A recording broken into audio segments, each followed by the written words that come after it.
नमस्ते दोस्तों, मैं हूं प्रदीप कुमार। आप देख रहे हैं डिजिटल मार्केट। वीडियो शुरू करने से पहले बता दूं, ये वीडियो एक एजुकेशनल पर्पज़ के लिए है। अगर आप स्टॉक मार्केट में कोई भी फाइनेंशियल इन्वेस्टमेंट करते हो तो अपने फाइनेंशियल एडवाइजर से सलाह ज़रूर लें या फिर अपनी सोच समझ के साथ ही स्टॉक मार्केट में इन्वेस्टमेंट करें। अगर आपको स्टॉक मार्केट में कोई भी फाइनेंशियल लॉस होता है तो उसके लिए ये वीडियो रिस्पॉन्सिबल नहीं रहेगी। तो चलो दोस्तों, वीडियो शुरू करते हैं। दोस्तों, आज हम बात करने वाले हैं डबल ओशियल स्टॉक को लेके। देखा जाए तो ये स्टॉक केमिकल सेक्टर से बिलोंग करता है। देखा जाए तो जैसे स्टॉक का आईपीओ मार्केट में आया तब से एक ताबड़तोड़ गिरावट स्टॉक में हमें देखने को मिलती है। लेकिन स्टॉक के सभी पॉइंट दिखाने से पहले एक नज़र डालते हैं मार्केट के ऊपर। मार्केट को समझना काफ़ी ज़्यादा ज़रूरी है। देखो, मार्केट में अगर देखा जाए तो पिछले 7-8 महीनों से काफ़ी ज़्यादा गिरावट का माहौल रहा है। अगर अगस्त और सितंबर की बात करें तो इंडियन स्टॉक मार्केट में हमें दो सबसे बड़े क्रैश देखने को मिले। देखा जाए तो उस टाइम यूरोप के हालात काफ़ी ज़्यादा ख़राब थे। वहाँ पे काफ़ी ज़्यादा कंट्रीज़ में जियोपॉलिटिकल टेंशन चल रही थी, जिसके चलते इंडियन स्टॉक मार्केट में अगस्त और सितंबर में साथ में ग्लोबल मार्केट में बड़े क्रैश हमें देखने को मिलते हैं। अगर बात करें अक्टूबर की तो काफ़ी ज़्यादा स्टॉक में लगभग अपर सर्किट लग गए थे, लेकिन क्वार्टरली रिजल्ट बीच में आने की वजह से अपर सर्किट डिस्टर्ब हो गए, क्योंकि वहाँ पे ट्रेडिंग विंडो क्लोज होती हुई नजर आई और जिसके चलते एफआईआई की एक बड़ी बिकवाली हमें देखने को मिलती है। अगर बात करें करंट टाइम की तो सेंसेक्स 85,000 से गिर के करीब 74,500 या 74,000 से भी नीचे चला गया है। तो एक बड़ी गिरावट यहाँ पे मार्केट में चल रही है।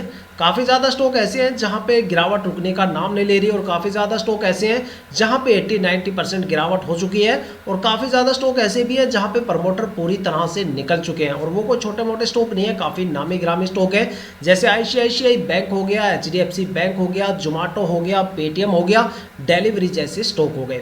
अब बात करते हैं स्टॉक के बारे में कि भाई यहाँ पे आखिर इतनी बड़ी गिरावट कैसे चल रही है, या फिर मार्केट की वजह से गिरावट हो रही है, या फिर यहाँ पे जो डेटा क्या रिप्रेजेंट करना चाह रहे हैं। तो सारे डेटा मैं आपको स्टॉक के बारे में दिखाने वाला हूँ। तो सबसे पहले स्टॉक के रिटर्न के बारे में बात करें तो अगर स्टॉक को मार्केट में देखा जाए तो 6 महीने का टाइम ड्यूरेशन हुआ है और जब से स्टॉक मार्केट में आया है एक ताबड़तोड़ इस स्टॉक में गिरावट हमें देखने को मिलती है।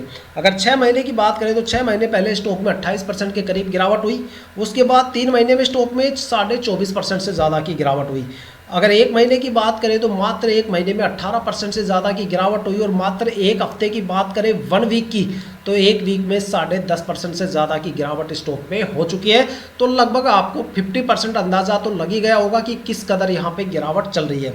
अब बात करते हैं स्टॉक के होल्डिंग पैटर्न के बारे में। तो यहाँ पे प्रमोटर की अगर होल्डिंग की बात करें तो भाई प्रमोटर की होल्डिंग यहाँ पे 51.76% के करीब थी, जो इस साल यहाँ पे गिर के इस साल भी अगर देखा जाए तो 51.76% है। मतलब यहाँ पे प्रमोटर की होल्डिंग में हमें कोई भी चेंजेस देखने को नहीं मिलता। देखा जाए तो एक यहाँ पे जो लिस्टिंग हुआ था स्टॉक, तो उसी टाइम से यहाँ पे प्रमोटर की होल्डिंग इतनी थी, मतलब ज़्यादा लिस्टिंग नहीं हो पाई थी, क्योंकि मार्केट में गिरावट थी, लोगों के पास पैसा नहीं था, पैसा लोगों का फंसा हुआ था, तो ज़्यादा आईपीओ में इन्वेस्टमेंट लोगों ने किया नहीं, तो यहाँ पे होल्डिंग इतनी ज़्यादा बन नहीं पाई। अब बात करते हैं अगर यहाँ पे स्टॉक मार्केट के दो सबसे ज़्यादा पैनिक इन्वेस्टर्स डीआईआई और एफआईआई की होल्डिंग के बारे में। तो यहाँ पे डीआईआई की होल्डिंग थी 5 पॉइंट, यहाँ पे बढ़ के हो गई है 5.69%, जो कि पिछले साल 0% थी। और अगर एफआईआई की होल्डिंग की बात करें तो पिछले साल भी 0% थी, जो इस साल बढ़ के हो गई है 0.97%। तो ये अभी भी ये देखा जाए तो फ्लक्चुएशन लेवल से काफ़ी ज़्यादा कम है। अगर बात करें पब्लिक इन्वेस्टर्स की तो भाई यहाँ पे पब्लिक इन्वेस्टर्स की होल्डिंग स्टार्टिंग में 0% थी, जो अचानक से बढ़ के 29.31% हो गई है। तो देखा जाए तो बाकी जो कंपनी के पास माल था वो सारा किसको थमा दिया गया है, पब्लिक इन्वेस्टर्स की झोली में डाल दिया है। अब बात करने वाले हैं स्टॉक के बारे में कि भाई स्टॉक की फाइनेंशियल कंडीशंस के बारे में। अगर इस स्टॉक की फाइनेंशियल कंडीशन की बात करें तो भाई यहाँ पे कंपनी का जो टोटल रिवेन्यू है, देखो कंपनी का टोटल रिवेन्यू पिछले साल यहाँ पे 0 दिखाया गया, 0 करोड़ दिखाया गया। लेकिन अगर सितंबर 2024 की बात करें तो 104 करोड़ दिखाया गया था और दिसंबर तक आते आते मतलब सितंबर से के बाद अक्टूबर, नवंबर, दिसंबर, मात्र 3 महीने में कंपनी का टोटल रिवेन्यू गिर के 97 करोड़ हो गया है। कंपनी का अगर टोटल खर्चों की बात करें तो खर्चे यहाँ पे सितंबर में 85 करोड़ थे, जो 3 महीने के में 80 करोड़ तक आ गए। तो देखा जाए तो यहाँ पे जैसे इनकम में गिरावट हुई है, टोटल रिवेन्यू में गिरावट हुई है, वैसे खर्चों में भी यहाँ पे गिरावट हुई है। लेकिन सबसे मेन पॉइंट कि भाई कंपनी ने आखिर अपने दम पे कितना प्रॉफिट जनरेट किया, ऑपरेटिंग प्रॉफिट जो सबसे ज़्यादा मेन पॉइंट होता है। तो कंपनी ने यहाँ पे सितंबर में 19 करोड़ का रिवेन्यू जनरेट किया था और 3 महीने में इस कंपनी ने 16 करोड़ का रिवेन्यू जनरेट किया। एक बड़ी गिरावट हमें स्टॉक में देखने को मिलती है। अब बात करते हैं भाई अगर टोटल रिवेन्यू 97 करोड़ है, मान लो अगर देखो यहाँ पे ऑपरेटिंग प्रॉफिट कंपनी का अगर 16 करोड़ है तो ये बाकी का 97 करोड़ कहाँ से आ गया। और अगर मान लो ये इसलिए दिखाया जाता है, अगर इसको दिखाया ना जाए तो इन्वेस्टर्स यहाँ पे इन्वेस्टमेंट ही ना करें। ये काफ़ी ज़रूरी होता है। देखो कंपनी क्या होता है, कंपनी के कई इनकम सोर्सेज होते हैं।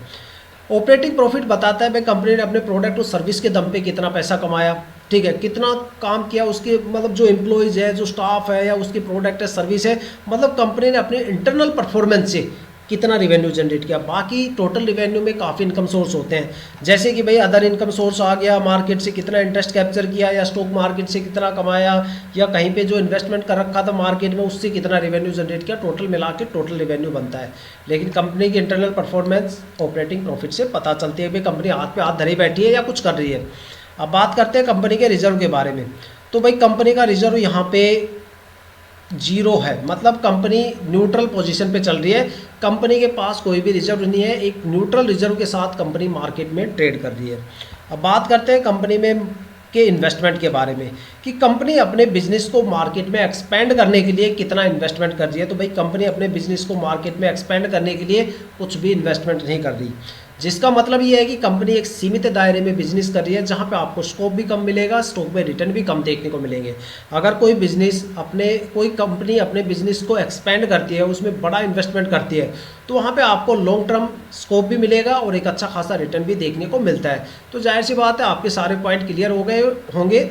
अब आप मुझे कमेंट करके ये बताइए कि भैया आप स्टॉक के बारे में क्या सोचते हो। तो दोस्तों ये थी अब तक की सबसे लेटेस्ट इन्फॉर्मेशन OCCL स्टॉक को लेके। अगर आपके माइंड में कोई भी ऐसा स्टॉक है जिसमें आप इन्वेस्टमेंट करने की सोच रहे हो, या फिर आपने स्टॉक में इन्वेस्टमेंट कर दिया और आपको स्टॉक के रिटर्न के बारे में नहीं पता, तो आप हमें कमेंट करके अपने स्टॉक का नाम बताइए। हम आने वाली वीडियो में आपके स्टॉक को ज़रूर कवर करेंगे। अगर आप इस वीडियो या चैनल पर नए हो तो चैनल को सब्सक्राइब ज़रूर कीजिएगा, ताकि आपको टाइम टू टाइम नोटिफिकेशन मिलती रहे और आप स्टॉक मार्केट के हर पहलू से रूबरू रहें, अपने आप को अपडेट और अपग्रेड करते रहें। इसी के साथ ये वीडियो समाप्त करते हैं, मिलते हैं नेक्स्ट वीडियो के साथ।